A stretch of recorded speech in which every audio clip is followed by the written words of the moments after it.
Hello, everyone. It's me, your girl Cheryl's. Thank you for coming back. I'm here to do my recap of Married at First Sight, Season 20, Episodes 4, 5, and 6.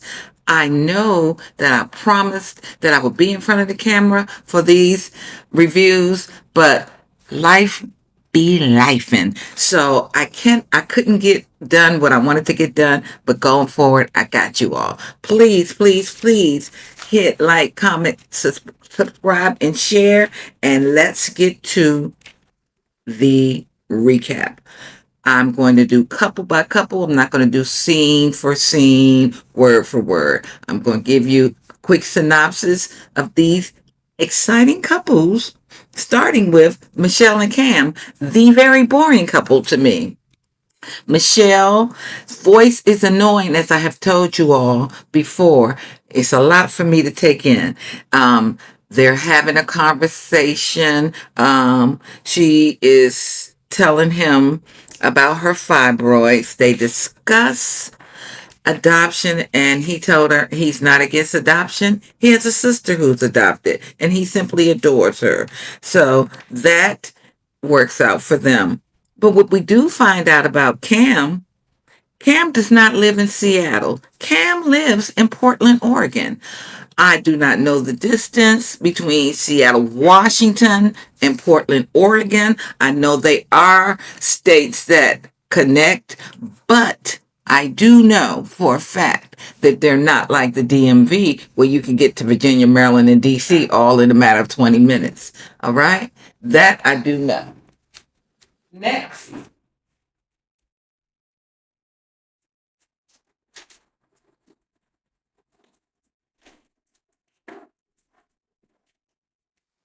Next, we will discuss how he is asking her, will she have a problem moving out of Seattle? Yes, I will have a problem moving out of Seattle because if I'm going to have a baby, I want to be right here where my people are. My parents, my support system. Babies are a lot and you're going to need help. So, now, how about you move your ass to Seattle where you applied for the show Married at First Sight, looking for a Seattle wife. Okay? Then he also brings up the fact that he is fearful of commitment or being in a relationship. And, she's looking at him like, hold up. But what she doesn't stand 10 toes down is she laughs at the statement she's going to make in response to what he said about being afraid and not being able to be in a committed relationship. She said, hold on. What are you doing on Married at First Sight? But she said it laughing. This is not a laughing matter. Say it, mean it, and look him right in his eyes. Stand up on a stool or whatever you got to do to get all the way up there to be right there, eye to eye, sit down, straddle him, do something, but let him know, oh, no. That right there, that doesn't sound good, don't work for me. You going to have to rethink what you're doing, sir, because you came on this show, and I know you ain't come on here to play in my face, okay? So they got past that because he told her, well, I don't feel that way now because since I've met you, you're all I need to get by. All I need to get by. I think she bought it. Or she just said, because the camera's rolling, all right, I'ma believe you. Okay. So like I told you, she cries and she laughs. I think it's an uncomfortable laugh, but the crying is intentional. She does it a lot. Anyway, she has a dog that sheds. They talk about chores and grocery, and he also has a dog too. His dog is all the way in Portland, so I don't think his dog even matters in this conversation. I'm kind of done with long neck Cam because how dare you play in that girl's face? All right, so episode 6, I think they were all doing the move-ins on episode 6, and I don't think I got a lot out of Cam and Michelle on that episode. I think I brought you up to date all the way to episode 6 on them. They're not that exciting. Okay. So let's move on to our next couple. And that would be, that's my drum roll. Adam and Marissa, another couple who is really not giving me a lot of input. It seems that they are very, very much enjoying each other. He is dicking her down and she is enjoying it. Now, is it me or does she look like a white version of Portia from Housewives of Atlanta? Look at her face and her smile. She reminds me of Portia. But anyway, I don't have um, any information on them other than they're enjoying each other. Adam, of course, you know how I feel. I think Adam is a king size asshole. He looks like Mike Brady from the Brady Bunch. That would be the father. He complimented her and asked her, have you modeled before? He's really good with his compliments and his treatment of her when but he's very controlling. That's what I've seen so far. Like he's going to control the narrative and he's going to make sure he brags on himself and lets her know how great thou art. They're cuddling. She said he was a good cuddler. He said, yeah, I've been practicing. Okay. He asked her what her day looks like. She said, well, I do take 3-hour naps. So, old King Adam, the asshole, is not going to appreciate that. When are we going to jet ski if you're napping? When are you going to appreciate my great life if you're napping? So, she said that it's nice to know that they have chemistry that is not based on being drunk. She really likes that because I think that she really likes to get her drink on. And I guess because he doesn't drink, that is helping her not drink as much. And like I said, they're not deep at all. All they're doing is sexing each other, and especially when they're around other couples, they are most definitely showing all the PDA that anyone can muster up, anyone can stand. So they go to the meetup. They have a meetup where they meet all the couples. This dork wears some swim socks and then explains it like all the rest of you all are peons. Swim socks are so much better than wearing um the shoes, I guess. The swim shoes. I don't know. You know him. He is going to let you know I'm better than you. Okay? So, and I know more than you. He is the smartest person in the room if you let him tell it.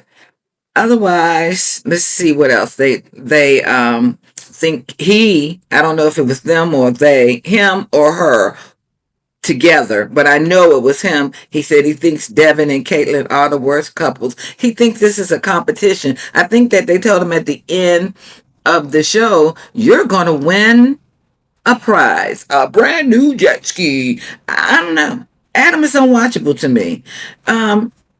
He also took her out on that jet ski and drove that thing so fast.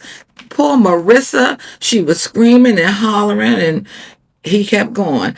Also, he in I think it was episode 6 that they went to his lavish cabin on the lake. Let me tell y'all that he has IKEA bags on the roof. He has tarp on the roof. This place is like a shack shed, a she shed shack. Oh my God. He has ice picks in the wall.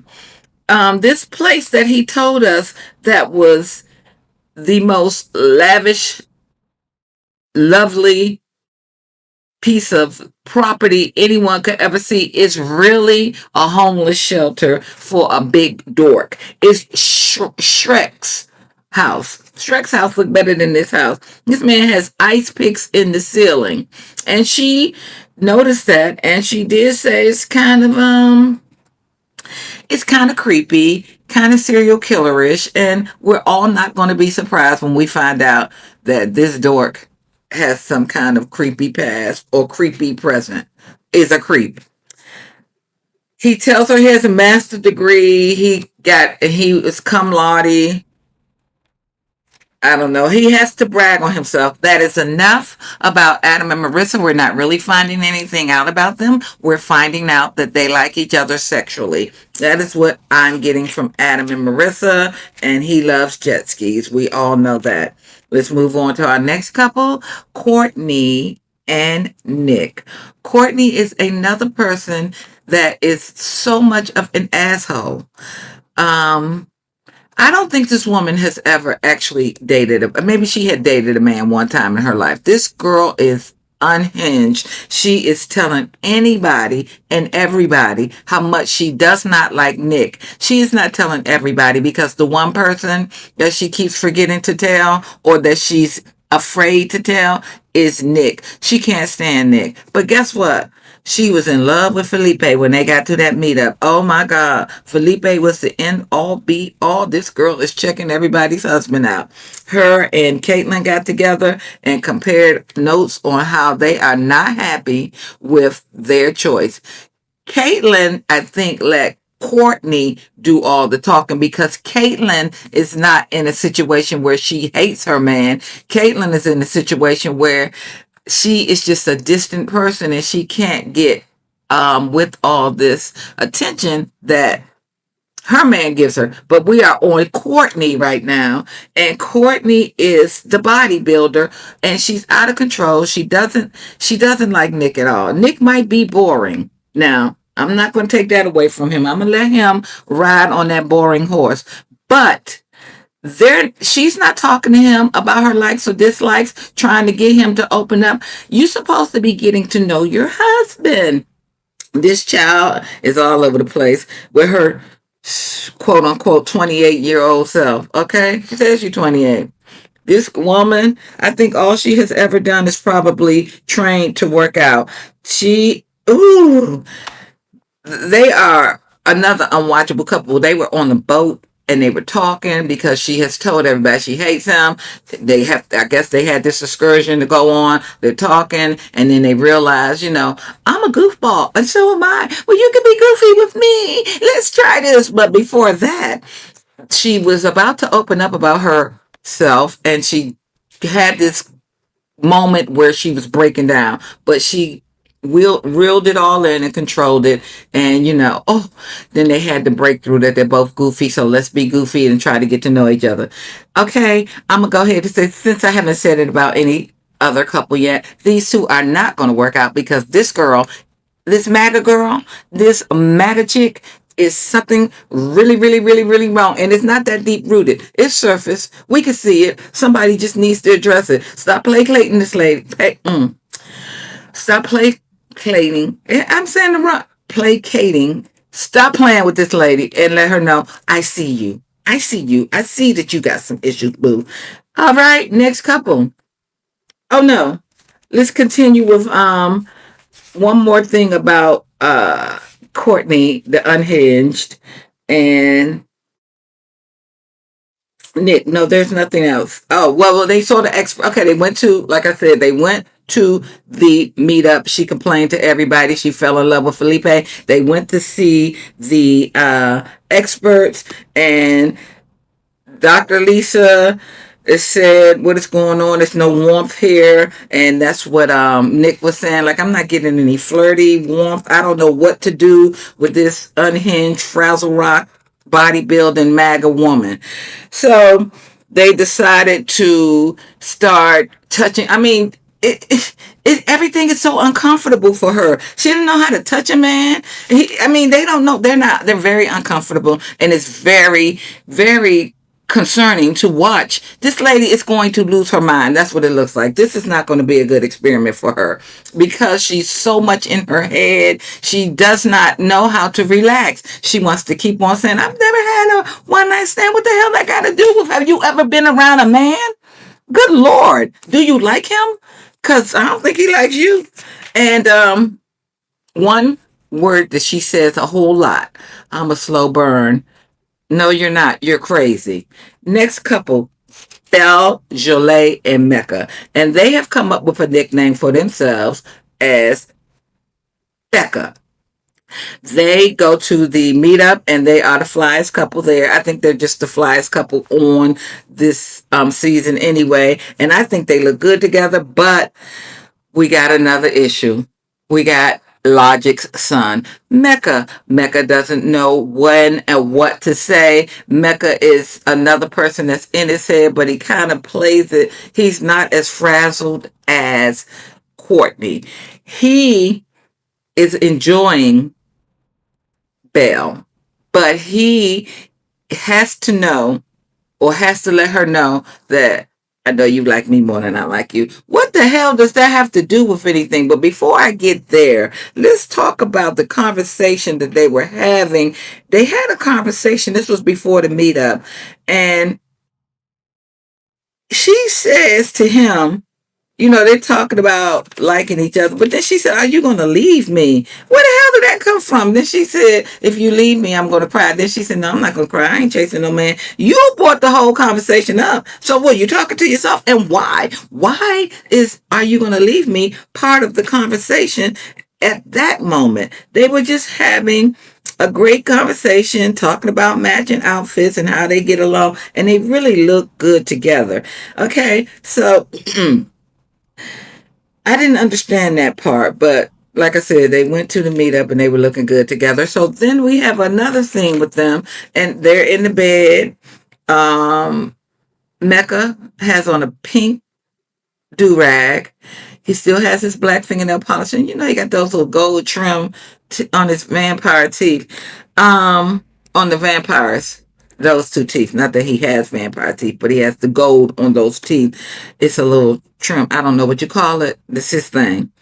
So they're talking, and he tells her that one of us is more in to the other. And she said, really? Well, what does that mean? What do you think? He said, I think you like me 150% and I'm at 80%. How fucking insulting. Why would you say that to that lady? Oh, you know why he would say it? Because his daddy is Logic. And Logic probably runs on insulting him all day, every day. That's you all's family dynamic. You don't say that to that woman. You don't. That is, especially when she is doing her best to show you that she is into you. That doesn't mean that she likes you more than you like her. Nigga, you know you like this woman. But how dare you say something like that to her? So because he said that, she said, okay, well, I'm going to dial this back. I'm going to dial this back. You're not going to sit up here and try to make me look like a fool. Because that's what it is. Like I'm looking foolish or something. I mean, what is wrong with Mecca? Oh, I keep on telling myself, what is wrong with Mecca is my man Logic. Okay. So then he says, well, okay, I take that back. Let's say 80-60. I think she should have kicked him in the nuts at that right precise time. Kicked him in his nuts. Okay. So then I think on episode 6, we see that, of course, they are getting along better, but she dialed that shit all the way back. Anything that I'm going to be getting, he's going to be giving. I'm not going to initiate anything. They talked about the childhood. He said he was a bad kid. She said she's a hopeless romantic. Then they talk about another asshole, her daddy. She explains how her mom and her dad met at a club. And that's the night her mom got pregnant. Her mom told her dad that she was pregnant, but she didn't want anything from him. She could raise this baby all by myself. And he said, great. That is very considerate of you. She hadn't heard from him. She hadn't seen him again until she was 21. When she seen him, and obviously she looks exactly like him, he wanted the DNA. Okay, we're going to get the DNA. She was saying to him the same thing. I don't care nothing about the past. I just want to go forward and get to know you. And he said, oh, that's considerate. She ain't dealt with that Bama since. Okay. So Mecca tells about his parenting situation, how he ended up being raised solely by Logic. His birth mama left him and his stepmama left. And I think the stepmom had more kids with Logic and she took them away too. He said that he hadn't seen, he saw his mother 15 or 16 years later when he was 21 or in his 20s. And there's no relationship there either. And then he says, he's cooking some salmon, and he says to Belgele, I really think that they matched me with my best friend. I think that's a compliment. I think that he was complimenting the fact that he really likes her and they get along great. Okay, our next couple is going to be Sean and Nikki. Oh, if I can tell y'all, this is my favorite couple because Married at First Sight, they did that. They did this because they knew they gave her everything that she did not want. So, of course, you're going to give a black woman everything she did not want and expect her to bite her tongue for how many weeks is this? 6 weeks, 8 weeks? Okay, let's see if it's going to happen. But she also has a little sassy little feisty little man too, who doesn't bite his tongue either. So both of them just bump heads because you're not going to outsmart me. So here we go. It looks like, they're trying to get along. They show them in happy times, and then we see them in their volatile times, which is most of the time we see them as volatile. They show them on the honeymoon, getting along, kissing, hugging, and she's being very, very, very, very open to letting him kiss her, and she's trying. It looks like she's trying. She is trying because, I mean, really, this lady asked for a man that is over 6 feet, and I don't know if his salary has anything to do with what she asked for, but remember, her basement salary for her man was 200,000. I don't think the good doctor is making 200,000, but I don't think that is an issue for her. Remember, the good doctor tried to play with us and say, "Oh, I'm a doctor." So of course, the first thing you're gonna think is, "What are you, surgeon? What kind of doctor are you? Pediatrician?" No, the doctor of education, the doctor of getting PhDs, and there's nothing wrong with that. But you led us to believe that you got a stethoscope around your little sweet neck. So anyway, they played her. I'm telling you, they didn't play him because she is a very attractive lady and she has a wonderful situation going on. It seems like her life is everything is falling in place except for she can't find a man. She may not be able to find a man because of the things that she requested. But anyway, if, and I said this before and I'm going to keep saying this, if every other chick on there got a man that is 6 feet and up, I know at least 5'10" and up, you all played clearly in her face, but let's go on with their situation. He's 5'6", if I haven't said it. So they're getting along, and he's still, to me, a pussy hound because all he wants to talk about is sex or make sexual innuendos. He's not just talking about it. He's saying this, that, and the other. So they had a diary cam when they were at the airport, and she stated on the diary cam that they came to the conclusion that they will not be having sex for at least 5 weeks or till this experiment is over. And he said, "Hold on, pump the brakes. We who? We. I don't recall having that conversation. You're going to sit here and say we. I never, ever agreed to anything like that." So they have a disagreement about that. And basically, she said it is what it is. Cooch is shut down. I'm not giving you any. And he tries to act like he is not upset about that. But Sean is upset because Sean needs to get into some cooch so he can realize that he is not gay anymore. I'm no longer gay. I like women, women, women, women, women. Okay. He asked her, okay, so they that was one conversation or one situation. So I'm just skipping over everything. One time they were talking and he asked her, "Well, what is it? What did you think when you first saw me?" And she said, "Oh, I was coming down the aisle." And I said, "Oh my God, look at this gorgeous audience, man." She got that Bama right there. He was very upset. "I can't believe you said that." "Yeah, I said it. And I'll say more cutting horrible things to you if you keep on insinuating that you're going to eat my coochie or get my coochie or do anything with my coochie. Anyway, they discussed that she was in a 10-year relationship with her first love from the age of 17 to 27. She even realized 5 years in this relationship is not working, but she stayed until I think he broke up with her and he just told her he needs a more simpler woman. His woman, he needs, Nikki is out there making it, getting her life on, just keep achieving, keep striving for more, and he he her he couldn't compete with all that. Or he may have able to compete with it. He didn't want it. He needed his lady to want less. Okay. Um Sean said he has never had a reciprocal love. Um Sean he wants his needs met. That's here we go again. Because he asked her, well, what do you do to meet the needs of your man or whatever? He said, because I want mine met. She said, well, what are your needs? So I like my head rub, a little scratchy, my booty tap. And she said, oh, all that you're saying, I would have to be sexually attracted to you to do any of that. Oh my God. He said, what do you mean?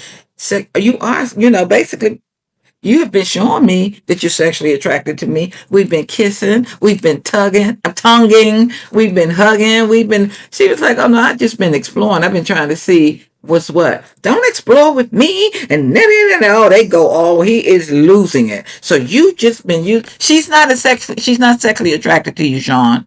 She's not. You don't do anything. I don't see you doing anything to make her think that you really like her.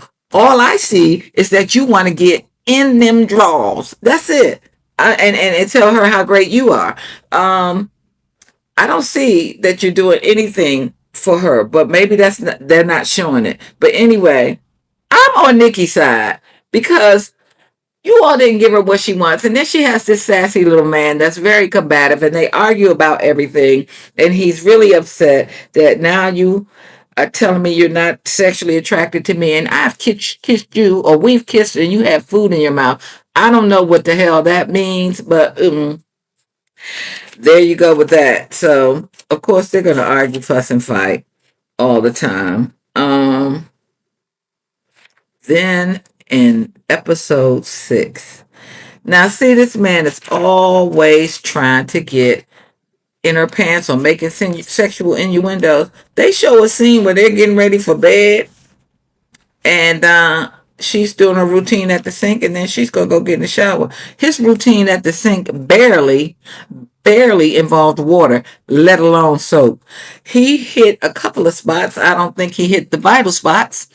And then he said, okay, well, I'm ready for bed. You ready for what bed? You want to jump your dirty ass in this bed of mine? You're not clean. He said, soap is overrated. The media has you thinking that you need soap. The media has me thinking that I think that you need soap.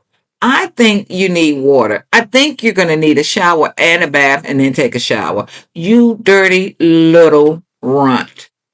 He is a dirt. And he is always trying to get in. Oh no. She was like, well, did you get all the spots?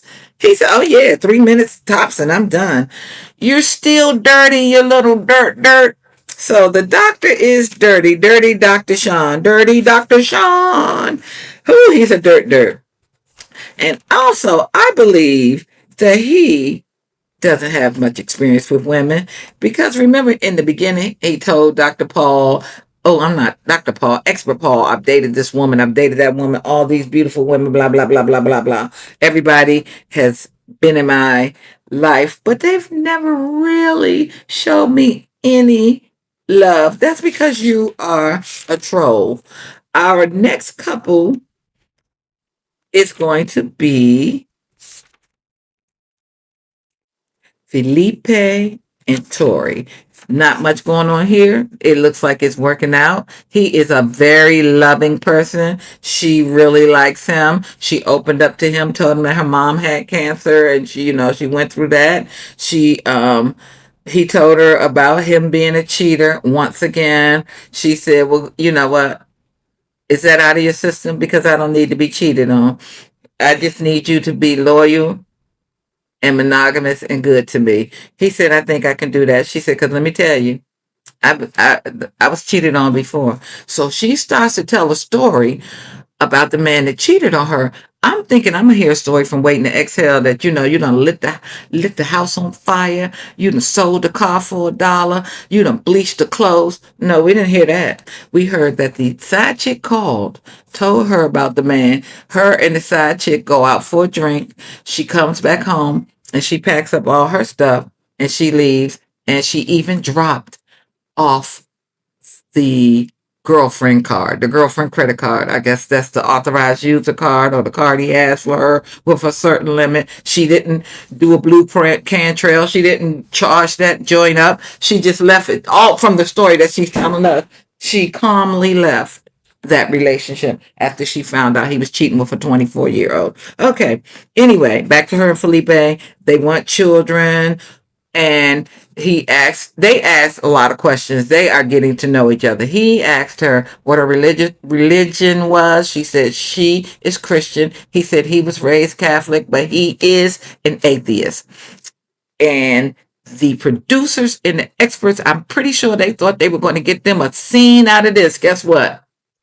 He didn't even flinch to say, but if your religion is important to you, I'm going to respect it. And they moved on with that. Them two are getting along fine, but then we see that they finally get intimate. They have a sex scene, and then we see that she comes and sleeps on the couch afterwards. And she said that she did that because she thinks that she moved too soon with the intimacy. It's nothing against Felipe. Felipe probably threw down from what she's trying to get us to understand that it was not Felipe.